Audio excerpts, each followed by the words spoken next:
Hello दोस्तों, स्वागत है आपका पॉलिटिकल साइंस स्टडीज़ में। आज हम भाग 4 का मौलिक कर्तव्य की बात करेंगे। भारतीय संविधान के भाग 4 का व अनुच्छेद 51 का में मूल कर्तव्य दिए गए हैं। यह मूल संविधान का भाग नहीं था। इसे सरदार स्वर्ण सिंह की समिति की अनुशंसा पर 42वें संविधान संशोधन 1976 के द्वारा प्रतिस्थापित किया गया। उस समय 10 मूल कर्तव्य थे, लेकिन अब 11 मूल कर्तव्य हैं।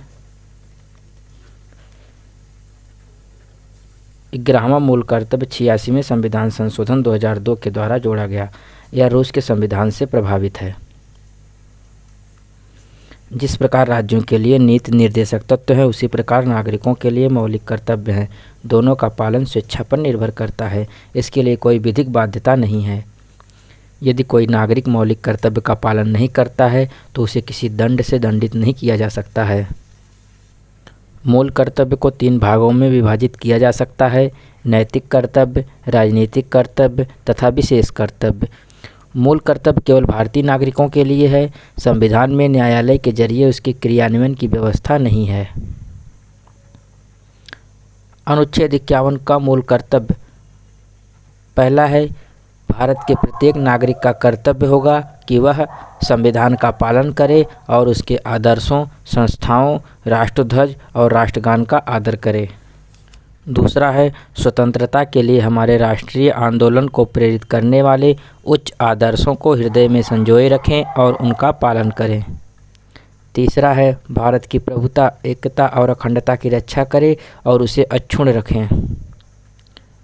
अगला है, देश की रक्षा करें और आह्वान किए जाने पर राष्ट्र की सेवा करें। अगला है, भारत के सभी लोगों में समरसता और समान भ्रातृत्व की भावना का निर्माण करें और जो धर्म, भाषा और प्रदेश या वर्ग पर आधारित सभी भेदभाव से परे हो, ऐसी प्रथाओं का त्याग करें जो स्त्रियों के सम्मान के विरुद्ध हों। छठा है, हमारी सामाजिक संस्कृति की गौरवशाली परंपरा का महत्व समझें और उसका परिरक्षण करें। सामाजिक संस्कृति का अर्थ है मिश्रित संस्कृति।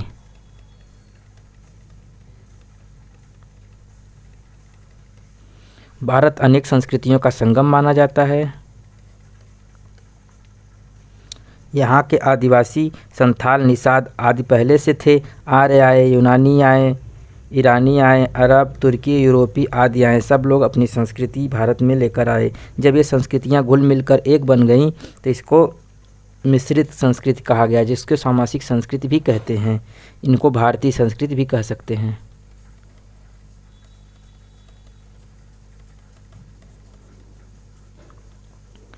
सातवां है, प्राकृतिक पर्यावरण की, जिसके अंतर्गत वन, झील, नदी व वन्य जीव हैं, रक्षा करें और उसका संवर्धन करें तथा प्राणी मात्र के प्रति दया भाव रखें। आठवां है, वैज्ञानिक दृष्टिकोण, मानववाद और ज्ञानार्जन तथा सुधार की भावना का विकास करें। अगला है, सार्वजनिक संपत्ति को सुरक्षित रखें और हिंसा से दूर रहें। 10वां है, व्यक्तिगत और सामूहिक गतिविधियों के सभी क्षेत्रों में उत्कर्ष की ओर बढ़ने का सतत प्रयास करें, जिसमें राष्ट्र निरंतर बढ़ते हुए प्रयत्न और उपलब्धि की नई ऊंचाइयां छू लें।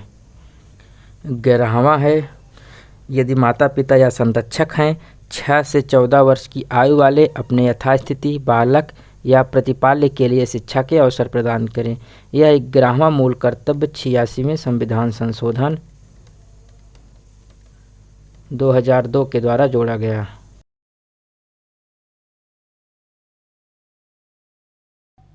ऐसे तो मूल इस प्रकार से हमने भाग 1 संघ एवं उसका राज्य क्षेत्र, जो अनुच्छेद 1 से अनुच्छेद 4 तक है। भाग 2 नागरिकता, अनुच्छेद 5 से 11 तक। भाग 3 मूल अधिकार, अनुच्छेद 12 से 35 तक। भाग 4 राज्य के नीति निर्देशक तत्व, अनुच्छेद 36 से अनुच्छेद 51 तक। भाग 4 का मौलिक कर्तव्य 51 का, ये सब हमने देख लिया है। इसके बाद हम फिर भाग 5 की चर्चा करेंगे।